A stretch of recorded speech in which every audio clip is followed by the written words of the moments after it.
Hi everyone. G'day. And welcome to another Parkside Live. Thanks for joining us. Yeah. We are glad that you are joining us, and wherever you're joining us from, and we'd love to hear from you. So if you want to leave us a comment, either as we're chatting or later, on any of our socials, message us and we'll get back to you. That would be really cool. And tonight we're having a talk about Aboriginal Sunday, which is what we are celebrating today.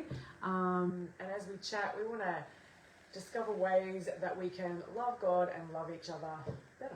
Yeah. I want to start by sharing an experience that I had.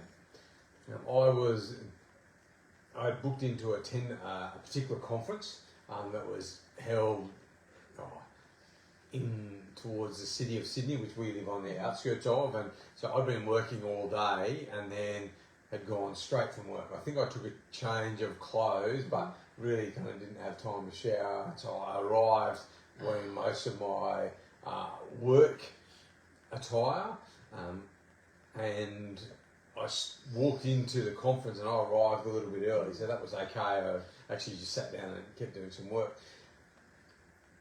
As I was working, every once in a while a person would emerge. They'd come in the doors and people were setting up, and I noticed some very obvious differences. They were all looking pretty fresh, pretty clean, and I was wearing clothes that had been out on a building site, heavy boots, heavy pants. They were all looking quite relaxed and quite casual.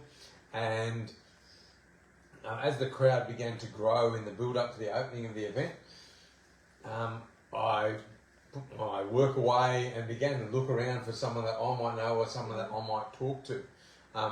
And so I went there and I saw somebody that I knew, but they were, I think, looking for someone else, and so just kind of walked straight past me. And I couldn't find anyone I knew, and most of the people that were coming in had arrived in groups of 3 and 5, and so they were very focused on their groups.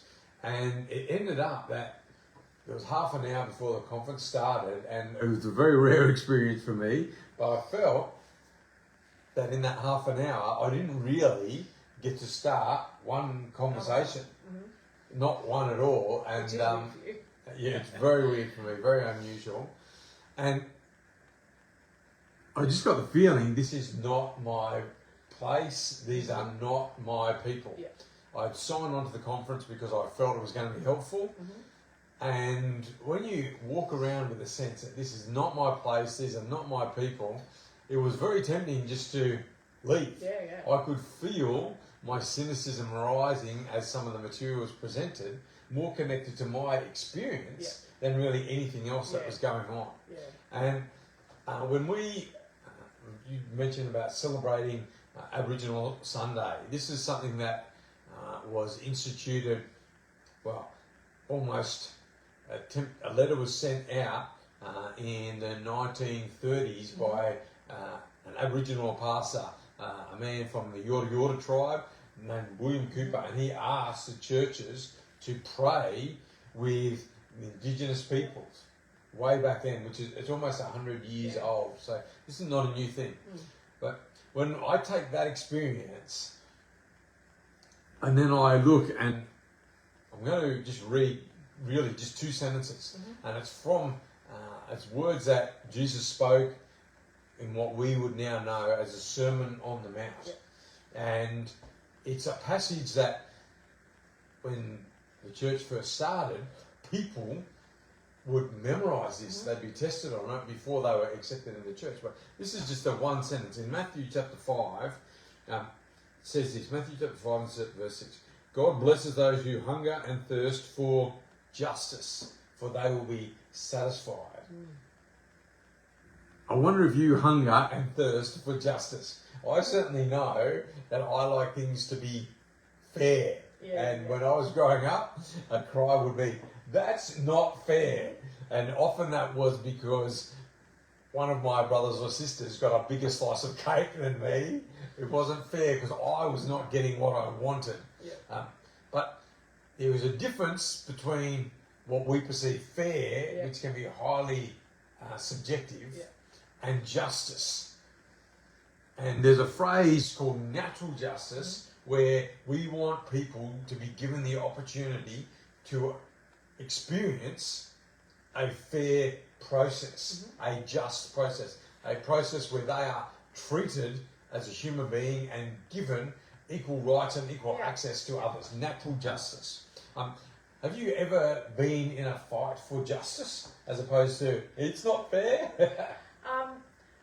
Not like personally for me, but for others. Like there are groups that I've been a part of and that I'm a part of who are trying to get justice for people who are in slavery, to like, you know, those who are trafficked and who cannot just do and go freely from either, you know, they're not treated fairly in a workplace, or they have been removed from friends and family, and, you know, we're trying to find where they are and those kind of things and get justice for them so they can be free, and also get the perpetrators jailed, you know, that kind of thing. So working to try and get that kind of justice happening, I've been involved in. And I think it would be easy to say that subjectively that's not a fair treatment, but also in terms of people having rights to freedom, rights to being paid for work, there's injustice there. And as you're watching this, perhaps you've never been caught up in a struggle for justice, a fight against injustice. Perhaps that's something that you have, and if you're someone who's been involved in advocating, in fighting for justice, we'd love to hear your comments. We'd love to see what that story was. But when we then come to this, what we see here is this. It shows us that God is a God of justice. And right here, this word, it's translated as justice. It's often translated as righteousness. But it shows that there is a relationship between God being right and God being just, giving people, treating people equitably. Now, and it's important to know that difference. Put your hand up if you know someone who's always right. Can't handle being right. And if you don't have your hand up, perhaps you are the person, you know. And we know the people like that. They can't be wrong. And it's not fun to be around. But have you ever been around a person who cares genuinely for the welfare of others? For me, that has the opposite effect. I remember working with a man by the name of Dave who was passionate about young people from disadvantaged backgrounds getting an equal opportunity. And it was infectious. And people in business would be drawn to Dave. People who worked would maybe have difficult relationships with other people, but they would be drawn to Dave because he was someone who had this hunger and thirst for justice. And on this day, we choose to focus our attention on a particular group. And I want to just give you a brief timeline, because in the history of Australia, we sent soldiers to World War I. We sent soldiers to World War II. In those groups of soldiers, there were Aboriginal men, Aboriginal women, Torres Strait Islander men, Torres Strait Islander, Torres Strait Islander men at that stage, who served. But they weren't even recognised as part of our population in the constitution of our nation.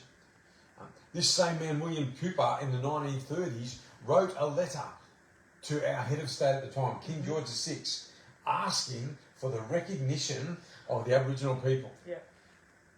1 year later, the Australian Parliament chose not to send that letter, not to send that petition, because they didn't want to give people rights. A few years later, in the 1960s, there's a group of people who live right in the north of our nation in a place called Arnhem Land, the Yolngu people, and they were having their land that they lived on, that they survived off, that they hunted on, taken away by people who wanted to mine. And so they actually presented 4 treaties and 4 legal artworks actually to the government to say, hey, we don't want this to go ahead. We've lived here forever, 65,000 years. We don't want this to happen. A judge actually said, no, we're ignoring your appeal, we're ignoring your rights. we're going to let the mining begin. The Yolngu people took the Australian government to court and won. And so that then set up a recognition that this group of people had been here, even though we tried to say, no, there was no one here. And then we go on, and about a decade later, we had a referendum, and it was only like in the 10 years after that, that Aboriginal and Torres Strait Islander people were counted in the population of Australia. And so there's this track record of just denying who they are. The message was being sent, this is not your place, we are not your people. And even then you go into 1988 when this nation largely celebrated 200 years of British rule.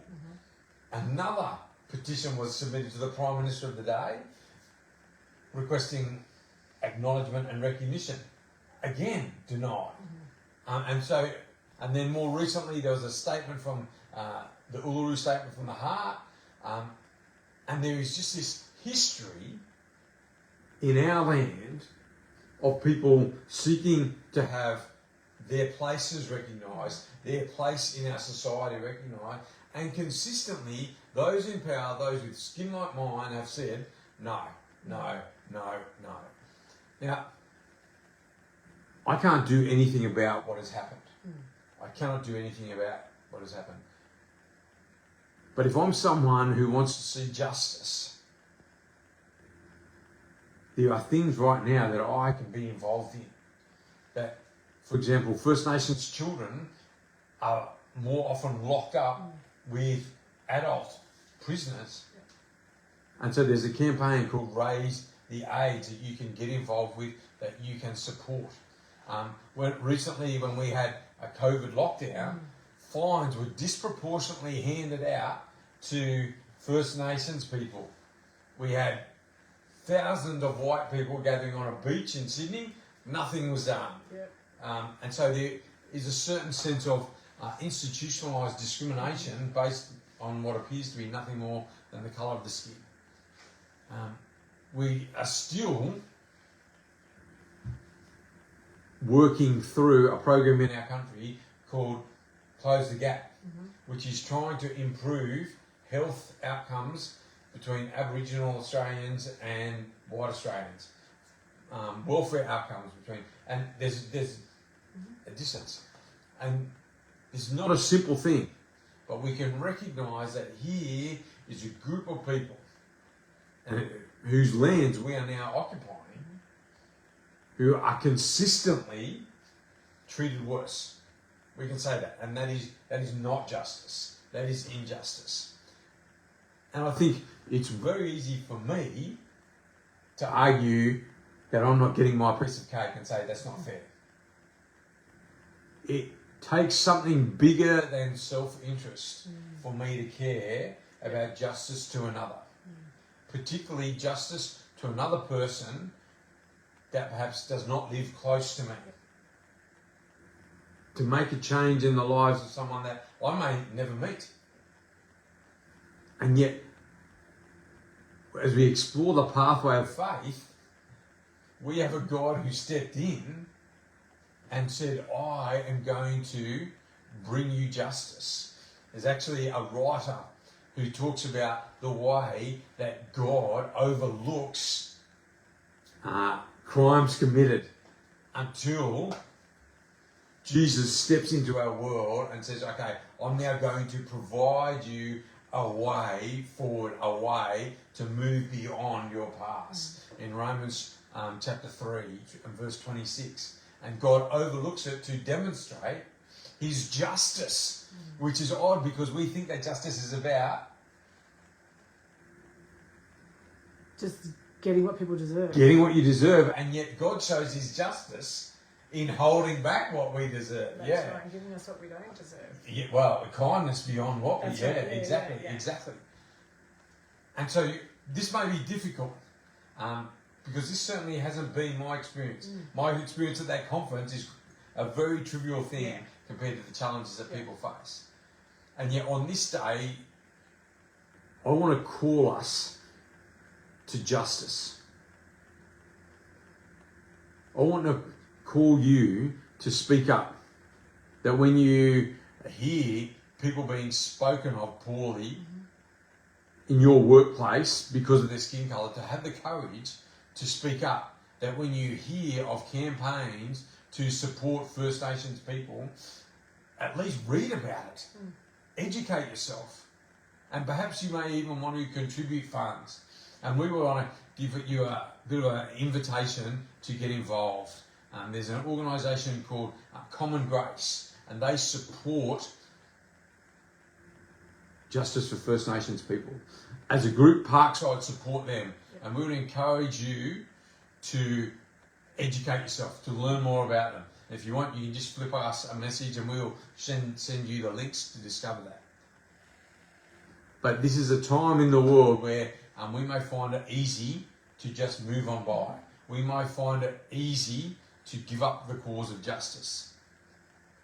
And yet we follow a God who is determined to see justice, whose justice is good and kind and merciful. So on this Aboriginal Sunday, if you are prepared to get involved in justice and specifically for First Nations peoples, then we would encourage you to pray this simple prayer that we pray so often, and that is, Jesus, I give you my life. I give you my time. I give you my interest. I want to work for a more just world. I want to see justice for people who are denied a place, who are denied connection. Give me your life. Give me your desire for justice. And if that's a decision that you're ready to make right now, then we invite you to take this step of faith and pray with us. Jesus, I give you my life. Give me your life. Jesus, I give you my life. Give me your life. And if you prayed that prayer, we would love to hear from you. We would love to celebrate your decision and support you on whatever the next step is for you. Please drop us a DM on our social media or a comment if you're watching this on YouTube. Thanks for tuning in. God bless. Bye.